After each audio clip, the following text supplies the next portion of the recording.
Hello guys, in this video I will be discussing a very interesting question from the March challenge of CodeChef, and that is interesting XOR. And first of all, we'll go through the problem statement and then we'll talk about the solution. You are given an integer c. Let d be the smallest integer such that 2 की power d is strictly greater than c. Consider all pairs of non-negative integers such that a comma b is less than 2 की power d and a or b is equal to c. Find the maximum value of a into b over all these pairs. So the question simply says that we are given an integer c and we have to find two integers a comma b such that a XOR b is equal to c. Talking about XOR, let's review it first. We know that the XOR of two similar bits is always 0 and the XOR of two dissimilar bits is always 1. Okay, so it means that if we take the XOR of 0 XOR 0, it will be 0, or 1 XOR 1, this will be 0, and 1 XOR 0 will be 1, and 0 XOR 1 will be 1. So keeping this in mind, we will come up with the solutions later on. So and also the question says that a comma b should be always strictly less than 2 की power d. This simply means that a comma b should always be less than the next greater power of 2 with respect to c. Okay, so now let's talk about a brute force solution. So for that, let's just take an example that if c is equal to 1 0 1 1 and 1, this is the binary representation of the number c, and we will be using this in a further video to come up with a solution. We will be basically doing bit manipulation to come up with a solution. So let's denote these bits as c1, c2, c3, c4 and c5, and similarly let's say a is equal to a1, a2, a3, a4 and a5, and b is b1, b2, b3, b4 and b5, which are and these bit positions are unknown as of now. So okay, so let's take c. Now when we come to this bit position, let's talk about c1. Now c1 is 1. It means that the XOR operation of a1 XOR b1 is equal to 1, which means that a1 and b1 are not equal. So it means that we can have two different solutions for two different way of representing a1 and b1. So let's for initially let's assume that all of these a1, a2, a3, a4, a5 and b1, b2, b3, b4 and b5 as 0. Let's say this was the initial representation of a and b. Now when we come to c1, and since this is 1, we can have two different paths. We can have either a1 as 1 and b1 as 0, or a1 as 0 and b1 as 1. So we can have one path can be like this, 0 0 and 0 0 0 0 0, and let's since these bits are unknown, let's just say that this is unknown right now, so it doesn't lead to any confusion.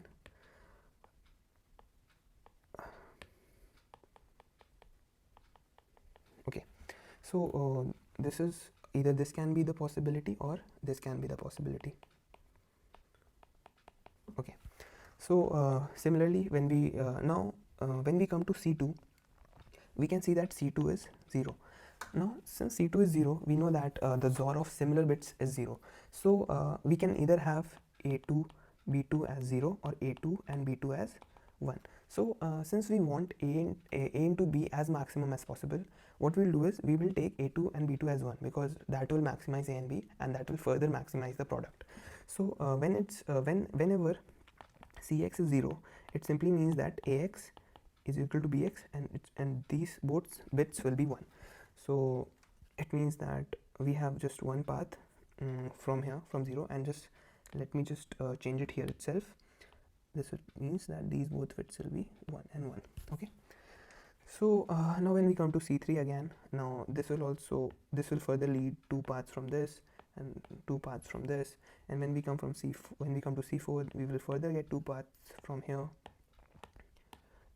from here and from here. So you can see that this is giving us an exponential time complexity here. If we go with this approach, if we consider all the possibilities and keep the track of the greatest product, this will be an exponential time complexity, and this is going to be huge, and this will definitely not be under the time constraints given for this question. As we know that C is as big as 10 to the power 9, which means approximately it can take 32 bits, and hence the time complexity can go as big as 2 to the power 32 in the worst case, which is not at all optimal and not at all possible to do in the given time constraints. So this is why we will not be talking about this approach anymore, and I hope you understood that how we get this time complexity and why it's not optimal. So now we will move ahead and we will talk about the optimal approach to solve this problem and how we can from an exponential time complexity, how we can do it in constant time complexity. So let's move forward. So let's take the same example as before. Let's take C as 1 0 1 1 1 in binary representation, and we have A and B as unknown. Okay, so now the solution which I am going to propose is, let's say that we will always make A as the larger number and B will always be the smaller number. We will see that why is this so in the later solution.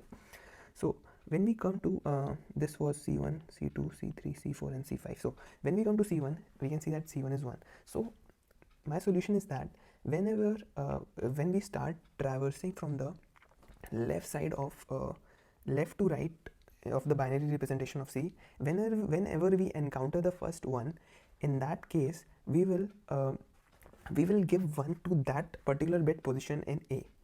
Okay, so if it's like this, let's say that C was 1 0 1 1 1, A was this, B was this. Now I'm saying that whenever we encounter the first one, we will give AX as 1. So this is 1 and this is 0. Now this is now as you know that whatever be the solution now, whatever the values of A and B be afterwards, whatever values come in these positions, A is always going to be greater than B. Okay, so keep this in mind and you will see that how is this useful later on. Okay, so now when we come to this bit position 0, we have already talked about that we are using a greedy approach and we want A and B as big as possible. So we will put 1 and 1 here, and now here is the trick and here is the crack how we are reaching to a solution in an optimal way. When we come to the 1, after we have encountered the first one while traveling from left to right in the binary representation of C, then we will instead of giving 1 to the bit position in A, we will give 1 in the bit position to the bit position of B instead of A. So let's say we give this is 1 and this is 0. So now what is happening here? So what happens actually that when we give 1 or 0 to a number in terms of bit positions, right? So what is happening is, like, let's say that initially there are two numbers A into B. Okay, this is the product initially. Now when I come to this bit position, what is happening is we are giving 1 to either A or B. Let's say that unknown value, whenever we put give a 1 to a number, what happens is a particular amount gets added to the number, right? So if we give 1 to A, that amount gets added to the number A, and if we give 1 to B, that amounts get added to the number B. And so let's say that amount of value is Y.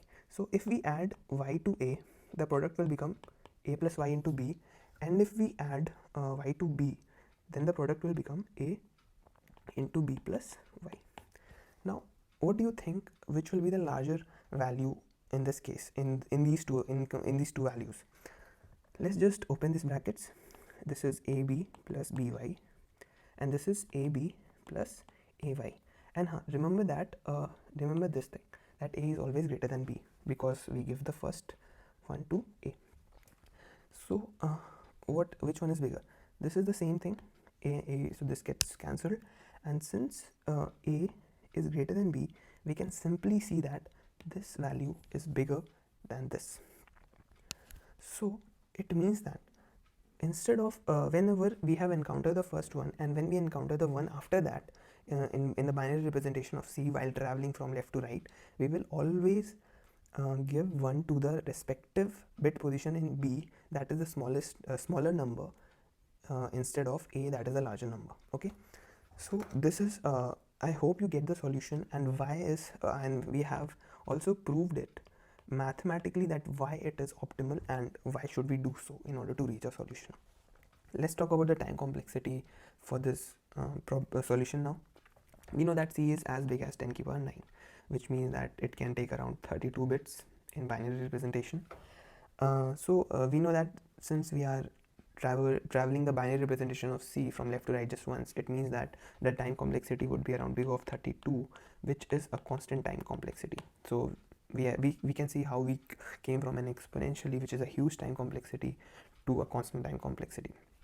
So I hope you understand the solution well, and I'll suggest you to pause the video now and try to code it by yourself. And if you're not able to, I will be talking about my code, my approach in the next section, which you can refer in case you have any difficulty. So see you there.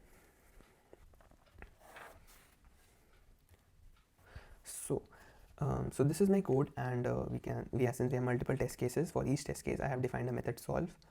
So here we take the input for C, and we can see that I have initialized a variable x with the value of 32 in the beginning, and I have also used a flag false. Let's see why I have used for this. So as I said that C can have a max the constraints, input constraints in this question said that C is as big as 10 to the power 9. It is always less than 10 to the power, less than or equal to 10 to the power 9, which means 32 bits. So we will always travel from, we will start from the 32nd bit, or the third, let's say the 33rd bit in the binary representation of a number, and we will go till the last bit, that is the 0th bit. So this is why we have initialized x as 32.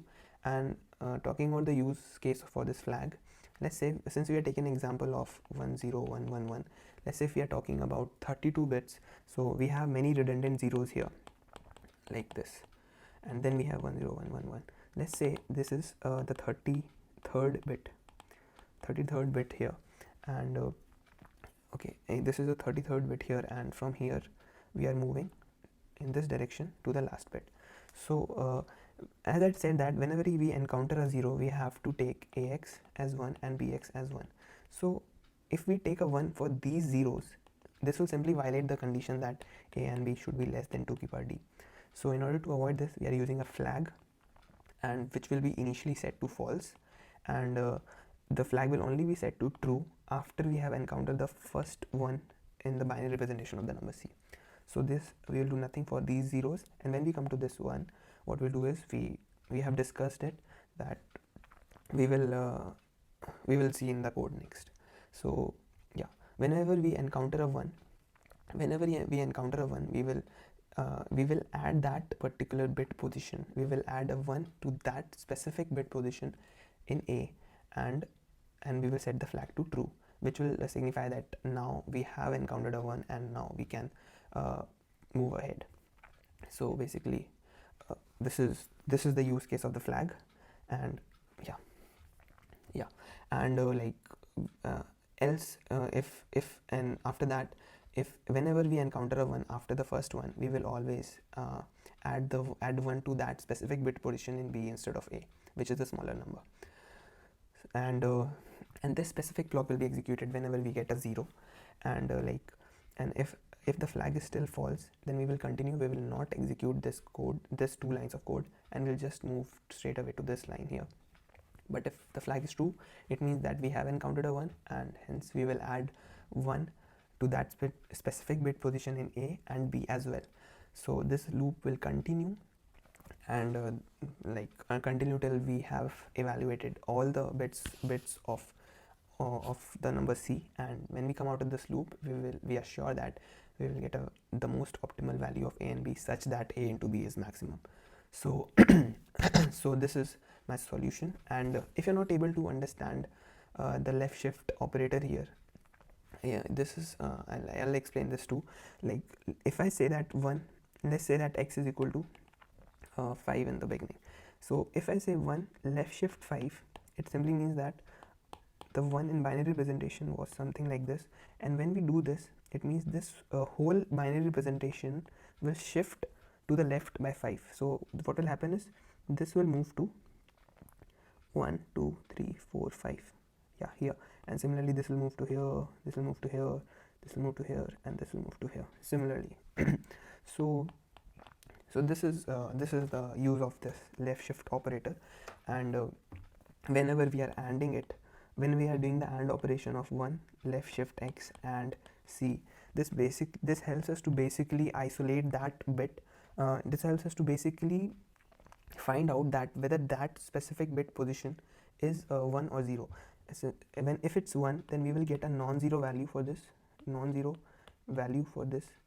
the non-zero value will be always 2 to the power x plus 1. And if the specific bit position is 0, then we'll get a 0 for this, and this particular loop will not be executed. So I hope you understand the code, and I hope you understand the use of this operator and the way I've solved this. In case you didn't solve, you can ask me in the comment box below. And various methods to solve this problem. I have used bit manipulation. If you have some other methods, feel free to put that in the comment box. This will help to diverse our knowledge on this. And if you also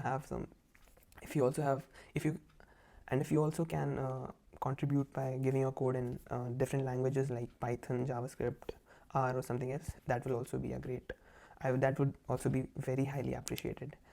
Thank you so much. I hope you liked my solution, and do like and subscribe for better contents in the future. Thank you so much.